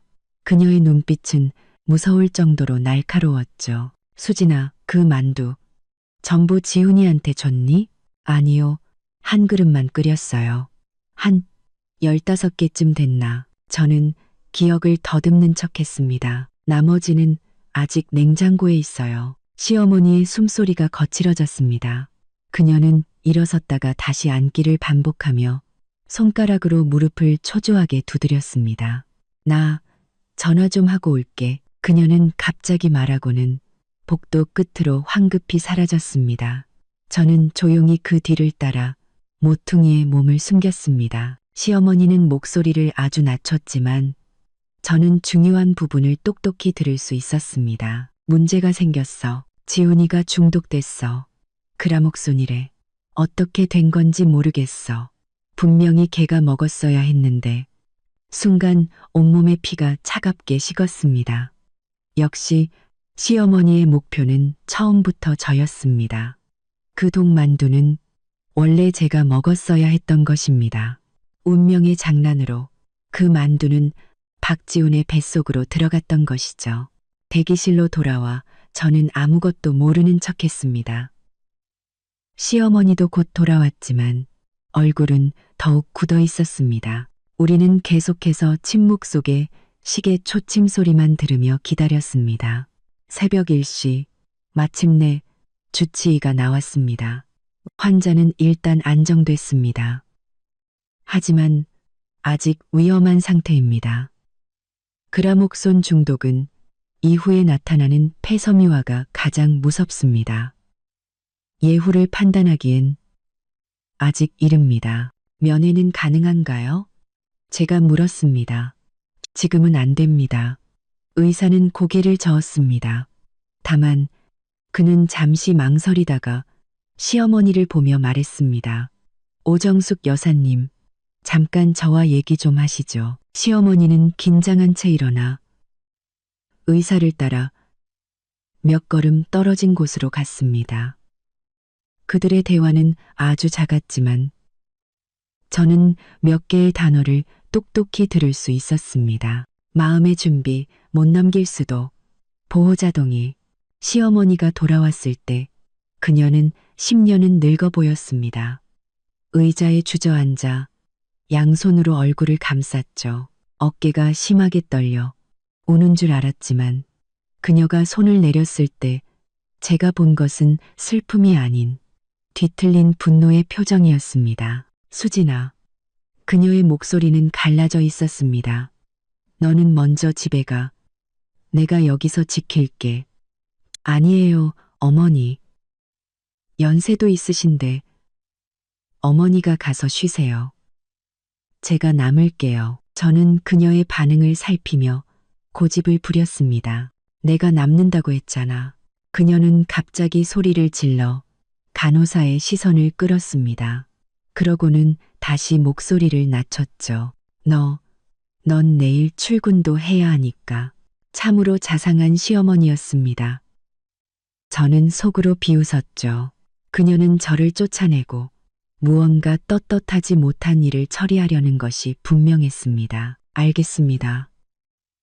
그럼 내일 아침 일찍 와서 교대해 드릴게요. 저는 순종적인 척 일어나 가방을 챙겼습니다. 어머니, 너무 걱정 마세요. 지훈 씨 괜찮을 거예요. 병원을 나서자 차가운 밤 공기가 얼굴을 스쳤습니다. 저는 심호흡을 하고 갑자기 미친 듯이 웃기 시작했습니다. 텅 빈 주차장에 웃음소리가 울려 퍼졌죠. 이 얼마나 완벽한 아이러니인가요. 시어머니는 저를 죽이려다 제 손으로 자기 아들을 잡은 셈이었습니다. 이제 제가 할 일은 이 실수가 계속되도록 만드는 것이었습니다. 차를 몰아 집으로 가는 길, 휴대폰이 울렸습니다. 흥신소 탐정이었습니다. 김 여사님, 요청하신 자료 전부 준비됐습니다. 특히 그 아이 출생증명서가 아주 기가 막힙니다. 직접 보셔야 할 겁니다. 내일 오전 10시 거기서 뵙죠. 저는 전화를 끊고 엑셀을 밟았습니다. 밤은 칠흑같이 어두웠지만 제 마음속 복수의 불꽃은 더욱 거세게 타오르고 있었습니다. 새벽 6시 저는 뜨거운 커피 2잔과 빵을 사들고 병원으로 돌아왔습니다. 중환자실 앞 긴 의자에서 시어머니 오정숙은 몸을 웅크린 채 잠들어 있었습니다. 희끗희끗한 머리카락이 이마에 흐트러져 붙어 있었고 잠든 와중에도 입가에 깊은 주름은 선명했죠. 저는 조용히 커피를 내려놓고 창문 너머 중환자실 안을 들여다보았습니다. 박지훈은 가장 안쪽 침대에 누워 온몸에 튜브를 꽂고 있었습니다. 각종 기계들이 그를 둘러싸고 규칙적인 신호음을 내고 있었죠. 간호사 한 명이 수액 속도를 조절하다가 모니터를 보며 미간을 찌푸리고는 고개를 저었습니다. 그 작은 몸짓에 제 마음이 쿵 하고 내려앉았습니다. 상황이 생각보다 더 심각할지도 모릅니다. 왔구나.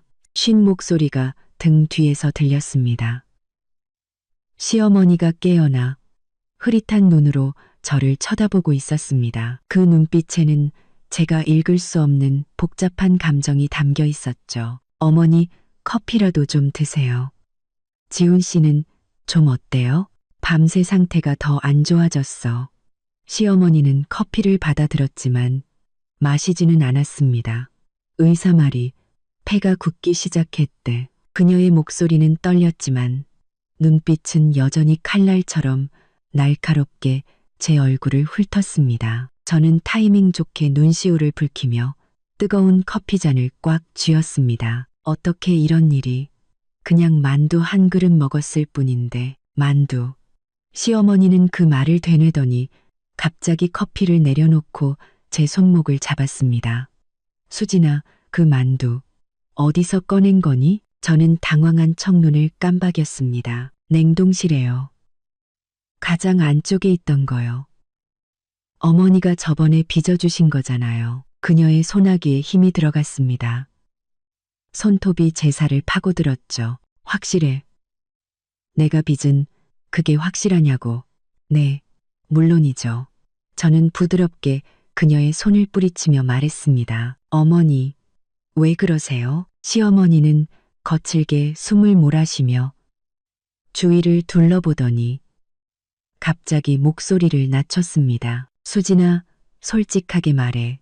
너 그 만두에 손 뗀 적 없니? 심장이 빠르게 뛰었지만 저는 표정을 바꾸지 않았습니다. 이건 떠보는 걸까? 아니면 정말 무언가 눈치챈 걸까? 손대다니요? 무슨 말씀이세요? 그냥 꺼내서 끓인 것뿐이에요. 저는 일부러 상처받은 표정을 지었습니다. 어머니, 설마 절 의심하시는 거예요? 박지훈 씨 보호자분, 의사의 목소리가 우리의 대화를 끊었습니다. 어젯밤 그 주치의가 차트를 들고 간호사 스테이션 옆에 서 있었습니다. 이쪽으로 잠시 와주시겠습니까? 시어머니가 먼저 일어섰고 저도 그 뒤를 따랐습니다. 의사는 우리를 작은 회의실로 안내하고 문을 닫았습니다. 상황이 좋지 않습니다. 환자 혈액 속 그라목손 농도가 매우 높습니다. 이미 여러 장기가 손상됐고 특히 폐는 CT상으로 섬유화가 시작됐습니다. 치료는 가능한가요? 시어머니의 목소리는 신락 같았습니다. 의사는 잠시 침묵하다가 말했습니다. 최선을 다하겠지만 솔직히 예후가 좋지 않습니다. 그라목손 중독은 사망률이 90%가 넘고 살아남는다 해도 평생 투석을 받거나 산소 호흡기에 의지해야 할 수 있습니다. 시어머니의 몸이 휘청거렸고 저는 그녀를 부축해 앉혔습니다. 얼마나 시간이 얼마나 남았을까요? 이번 주를 넘기면 희망이 조금 더 생길 겁니다. 의사는 한숨을 쉬며 제 쪽으로 몸을 돌렸습니다. 경찰에서 두 분을 만나고 싶어 합니다. 중독 경로에 대해 조사가 필요하다고 합니다. 저와 시어머니는 서로를 쳐다봤습니다. 그녀의 눈빛이 갑자기 흔들리기 시작했습니다. 회의실을 나설 때 그녀는 일부러 걸음을 늦춰 뒤처졌습니다. 수진아, 너 먼저 가서 경찰 만나. 나는 화장실 좀 다녀올게. 저는 고개를 끄덕이고 복도 반대편으로 황급히 사라지는 그녀의 뒷모습을 보며 입가에 냉소를 지었습니다. 그녀는 화장실에 가는 것이 아니었습니다. 도망치려는 것이었죠. 하지만 저는 그럴 기회를 줄 생각이 없었습니다. 저는 재빨리 엘리베이터로 향했고 마침 시어머니가 아래층 버튼을 누르는 것을 보았습니다. 엘리베이터 문이 닫히기 직전 저는 손으로 문을 막았습니다. 어머니, 경찰분들이 1층에서 기다리신대요. 저는 미소 지으며 그녀를 억지로 엘리베이터 안으로 끌었습니다. 그녀의 얼굴은 순식간에 잿빛으로 변했고 입술은 말을 잇지 못하고 떨렸습니다. 그녀의 얼굴은 순식간에 잿빛으로 변했고 그녀를 억지로 전환하면 그녀를 억지로 변했고 타라민 1층 로비에는 제복을 입은 경찰 2명이 안내 데스크에서 무언가 묻고 있었습니다. 우리를 보자 나이가 더 많아 보이는 경찰이 다가왔습니다. 박지훈 씨 보호자분 되십니까?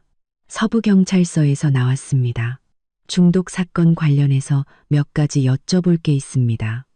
제가 입을 열려는 순간 시어머니가 갑자기 돌변하여 저를 손가락으로 가리키며 소리쳤습니다. 저 여자예요. 저 여자가 독을 탔어요. 내 아들을 죽이려고 했다고요. 로비에 있던 모든 사람들의 시선이 우리에게 쏠렸습니다. 진정하세요, 아주머니. 천천히 말씀해 보세요. 경찰 아저씨, 우리 아들이 어젯밤에 저 여자가 끓여준 만두를 먹고 쓰러졌어요. 쟤는 평소에도 우리 아들이 잘 나가는 걸 질투하고 자기한테 소홀하다고 불평했단 말이에요. 제가 범인이에요. 경찰의 의심스러운 눈초리가 제게로 향했습니다. 저는 심호흡을 하고 즉시 변명하지 않았습니다. 대신 눈에 천천히 눈물이 고이게 만들었죠. 천천히 눈물이 고이게 만들었죠. 어머니, 어떻게 그런 말씀을 하세요? 그 만두 어머니가 직접 빚어주신 거잖아요. 우리 집 냉장고에 계속 있었는데 헛소리 마. 내가 언제. 시어머니는 말을 잇다 말고 제가 가방에서 휴대폰을 꺼내 사진첩을 여는 것을 보았습니다. 경찰관님, 이것 좀 보세요. 저는 지난주에 찍어두었던 시어머니가 부엌에서 만두를 빚는 뒷모습과 그 갈색 약병을 클로즈업한 사진을 보여주었습니다. 이건 지난주에 시어머니가 저희 집에서 만두 빚으실 때 제가 찍은 사진이에요. 그리고 이 약병, 나중에 보니 그라목손이더라고요. 그때는 저도 그냥 농약인 줄로만 알았는데 시어머니의 얼굴에서 핏기가 가셨습니다. 그녀는 입을 벌린 채 아무 말도 하지 못했죠. 오정숙 여사님, 이게 맞습니까? 네. 맞긴 한데 저건 내가 가져간 게 아니에요. 저 여자가 날 모함하는 거라고요. 어머니, 저는 로비의 모든 사람이 들을 수 있도록 목소리를 높였습니다. 지난주에 저한테 분명히 말씀하셨잖아요. 이건 지훈 씨를 위해 특별히 빚은 만두니까 꼭 먹이라고요.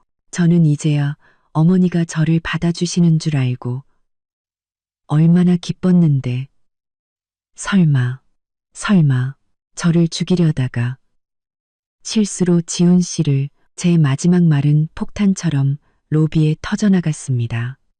주위에서 웅성거리는 소리가 들렸고 경찰의 표정은 극도로 심각해졌습니다. 두 분 다 서로 가서 진술서를 작성해 주셔야겠습니다. 이건 단순 중독 사건이 아니라 살인, 미수 사건일 수 있습니다. 하지만 우리 아들이 중환자실에 있는데 병원에는 저희가 사람을 남겨두겠습니다.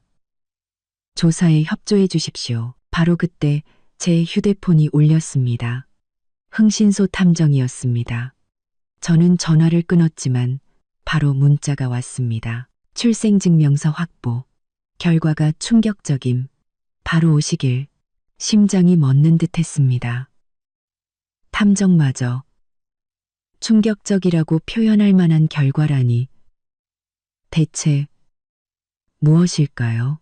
경찰서로 가는 길, 시어머니는 말이 없었고, 저는 그 틈을 타 윤서에게 메시지를 보내 병원에서 박지훈의 상태를 지켜봐 달라고 부탁했습니다. 경찰서 조사실에서 저는 시어머니의 최근 이상 행동과 그 갈색 약병에 대해 사실대로 진술했습니다. 물론 제가 만두를 바꿔치기 했다는 사실은 무덤까지 가져가야 할 비밀로 남겨두었죠. 박지훈 씨와의 결혼 생활은 어땠습니까? 경찰이 물었습니다. 그냥 괜찮았어요. 남편이 너무 바빠서 자주 야근하는 것 빼고는요. 혹시 제3자가 개입한 정황은 없었습니까? 네. 왜 그런 걸 물으시죠? 혹시 한유라라는 사람을 아십니까? 경찰이 어떻게 한유라를 알게 된 걸까요? 시어머니가 먼저 선수친 걸까요? 제 대학 동기예요. 그리고 제 남편의 상간녀이기도 하고요. 둘 사이에 아이도 하나 있어요. 박지훈 씨가 유언장을 작성했다는 사실은 알고 계셨습니까? 유언장이요? 저는 몰랐는데요. 저희가 파악한 바로는 박지훈 씨는 3개월 전 모든 재산을 한유라 씨의 아들인 박하준 군에게 상속한다는 유언장을 작성했습니다. 만약 남편분이 사망하면 김수진 씨는 한 푼도 받지 못하게 되는 겁니다. 그 말은 마치 제 명치에 날아든 강력한 펀치 같았습니다. 그가 나를 배신한 것은 알았지만 이토록 철저하게 버리려 했을 줄은 몰랐습니다. 7년의 결혼 생활의 대가가 이것이라니. 그래서 당신에게는 충분한 살해 동기가 있습니다. 남편이 죽고 시어머니가 범인으로 몰리면 아니에요. 제가 죽이려 했다면 왜 우리 집에서 독을 썼겠어요? 왜 증거를 휴대폰에 남겨뒀겠냐고요. 저는 목소리를 높였습니다. 경찰관님, 차라리 제 시어머니와 그 한유라라는 여자의 관계를 조사해 주세요. 두 사람, 분명히 무언가 있어요. 조사는 2시간 동안 계속되었습니다.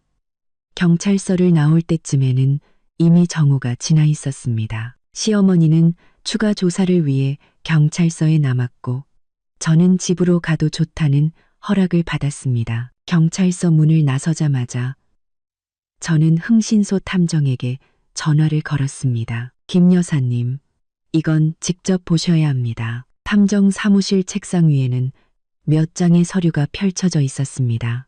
탐정은 그중 한 장을 가리키며 말했습니다. 이게 박하준 군의 출생증명서 사본입니다. 불이란을 보시죠. 저는 허리를 숙여 서류를 들여다보았고 순간 얼어붙었습니다.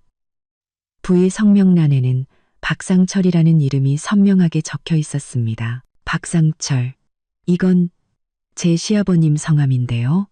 탐정은 고개를 끄덕이며 다른 서류를 내밀었습니다. 이건 박상철 씨의 사망 진단서입니다. 5년 전에 간암으로 사망했죠. 하지만 법적으로는 여전히 이 아이의 아버지입니다. 머릿속이 하얘졌습니다. 그 말은 한유라의 아이가 박지훈의 아이가 아니라 그의 아버지, 즉 제 시아버지의 아이라는 뜻이었습니다. 제 남편은 그의 새어머니와 같은 여자를 만났던 것입니다. 더 기가 막힌 것도 있습니다. 탐정은 사진 한 뭉치를 꺼냈습니다. 한유라 씨를 추적하다 보니 당신 시어머니와 아주 자주 만나더군요. 이건 두 사람이 카페에서 만나는 사진. 이건 같이 백화점에 간 사진입니다. 사진 속에서 시어머니와 한유라는 마치 모녀처럼 다정했습니다. 심지어 한 사진에서는 시어머니가 그 아이를 안고 제가 한 번도 본 적 없는 자애로운 미소를 짓고 있었습니다. 두 사람 안지 얼마나 됐죠? 최소 3년입니다. 이 사진은 2년 전에 찍힌 건데 당신이 유산하기 2달 전입니다. 세상이 무너지는 것 같았습니다. 제가 뱃속의 아이를 위해 애쓰고 있을 때 시어머니는 이미 박 씨 집안에 스페어를 준비하고 있었던 것입니다. 그리고 마지막으로 당신 시어머니는 매달 한유라 씨에게 1,000만 원씩 2년 넘게 송금했습니다. 명목은 생활비였고요. 저는 탐정 사무실을 나와 쏟아지는 비를 맞으며 거리를 걸었습니다. 제 결혼, 제 유산, 그리고 그 아이의 존재까지 모든 것이 박 씨 집안의 재산을 지키기 위한 거대한 사기극의 일부였습니다. 그때 윤서에게서 전화가 왔습니다. 수진아, 네 시어머니가 젊은 여자랑 아이를 데리고 병원에 왔어. 한유라, 그 여자구나. 지훈 씨 상태는 어때? 안 좋아. 의사 말이 오늘 밤을 넘기기 힘들 것 같대. 윤서는 잠시 말을 멈췄습니다. 수진아, 그런데 그 아이 너랑 닮았어. 알아. 특히 눈이랑 턱이 똑같지. 어떻게 알았어? 그 애는 박지훈의 아이가 아니거든.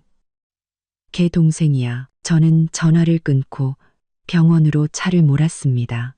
이제 제 사랑하는 가족들을 만나러 갈 시간이었습니다. 중환자실 복도에서 저는 시어머니와 한유라를 마주했습니다. 수진아, 오랜만이네. 한유라가 먼저 입을 열었습니다. 그러게. 내가 유산한 날 이후로 처음인가? 아니면 내 남편이 내 침대로 기어 들어간 날 이후로 처음인가? 저는 제가 가진 모든 증거를 바닥에 뿌렸습니다. 시어머니와 한유라의 밀회사진, 아이의 출생증명서, 그리고 은행거래 내역까지. 참 귀여운 아이네. 이름이 뭐라고? 박하준? 그런데 이 아이는 널 엄마라고 불러야 할까? 아니면 형수님이라고 불러야 할까? 한유라와 시어머니의 얼굴은 새하얗게 질렸습니다. 박상철. 내 사랑하는 시아버님. 그리고 이 아이의 법적인 아버지. 참 웃기지 않아. 오정숙 여사? 당신 남편이랑 아들이 같은 여자를 공유했는데 당신은 그걸 알면서도 이 아이를 키우는 걸 도왔잖아. 바로 그때 경찰 2명이 복도 끝에서 나타났습니다. 마침 잘 오셨네요. 경찰관님, 제 남편 중독 사건에 대해 추가로 제보할 게 있습니다. 저희도 방금 병원 측 연락을 받았습니다. 박지훈 씨가 잠시 의식을 회복해서 가족에게 할 말이 있다고 합니다. 중환자실 문이 열리고 의사가 나왔습니다. 환자 상태가 매우 위독합니다. 딱 한 분만 5분 이내로 면회가 가능합니다. 경찰은 시어머니를 제지하고 저를 먼저 들여보냈습니다. 침대에 누운 박지훈은 숨 쉬는 것조차 힘들어 보였습니다. 그는 저를 보고 간신히 입을 열었습니다. 미안해. 7년 만에 처음 듣는 사과였습니다. 엄마가 시켰어. 그 아이, 사실은 아버지 아이야. 그는 가쁘게 숨을 몰아쉬었습니다. 유 원장. 바꿨어. 전부 당신한테. 엄마가 당신을 죽이려고 했어. 그 말을 끝으로 모니터에서 날카로운 경고음이 울리며 심전도 그래프가 일직선으로 변했습니다. 저는 중환자실을 나와 복도에서 기다리고 있던 시어머니와 한유라를 보았습니다. 지훈 씨가 그랬어요. 아이는 자기 아이가 아니라고.